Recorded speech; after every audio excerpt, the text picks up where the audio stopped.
आज मी लाडू बनवतेय गणपती बाप्पासाठी। ते लाडू थोडेसे वेगळेच माझे, ते परवाचे ड्रायफ्रूटचे होते। त्याच्यामध्ये आहे रवा, गव्हाचं पीठ आणि बेसन पीठ आणि सगळं काही समप्रमाणामध्ये घेतलंय मी आणि थोडासा खवा घातलाय मी त्याला। आणि मी 10 दिवस जी काही मिठाई करते ते साखरेचं काहीच नसतं माझं, मी सगळ्यामध्ये गुळ घालते। आता मी गुळ घालून हे मिश्रण परतून घेणार आहे आणि मग ताटामध्ये काढून मग त्याचे लाडू बांधणार आहे। आणि लाडू वळताना मग त्यावेळेला काजू आणि मनुके हे मिक्स करणार। पण हे लाडू आपले वेगळे आहेत। खवा ऑप्शन आहे, तुम्हाला घालायचं घाला, नाही तर नका घालू। बघा त्यात हा गुळ आहे ना, आता असा वितळेल। देवा स्मरू दे माझे पण तुझ्या दर्शनी उजळो जीवन, तुझ्या कृपेचा हात मस्तकी।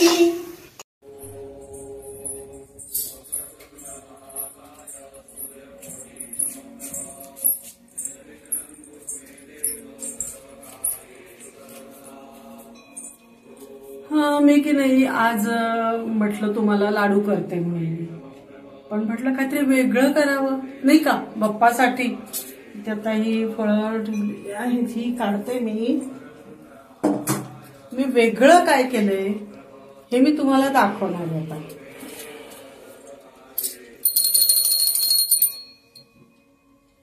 त्याच जे सगळं मिश्रण होतं ना त्याच मी केलेलं। हे बघ बाप्पा, एक नवीन बर्फी तयार झालेली आहे। म्हटलं लाडू खाऊन खाऊन तू कंटाळला असेल, हे बघ।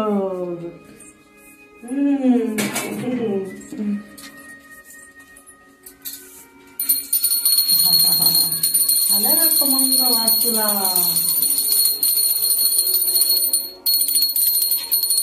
कृष्णा वासुदेवाय नैवेद्यं समर्पयामि।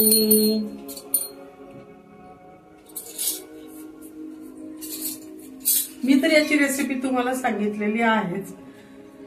छानपैकी दमले होते, पण म्हटलं नाही ह्याला खायला घाला। आणि मी 10 दिवस त्याचे लाड पुरवते की त्यांनी हिमालयामध्ये वगैरे म्हणतात ना, कैलासावर वगैरे गेल्यानंतर पार्वती मातेला त्यांच्या आईला सांगितलं पाहिजे की हिने मला पोटभर खाऊ घातलं।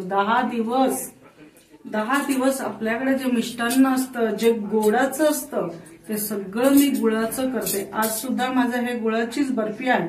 मी लाडू वळणार होते, पण म्हटलं नाही काहीतरी आपलं वेगळं करावं। आणि मग तो तिकडे गेल्यानंतर सांगेल ना की मला खूप खाऊ घातले, असे टम्मी भरले वगैरे। त्याचं किती छान ना, मस्त पैकी। गणपती बाप्पा, मी रोज तुझ्यासाठी नटतीये बघ, रोज रोज मी किती छान नटते बघ। कशी वाटते मी तुला हे बघा कसं वाटतं।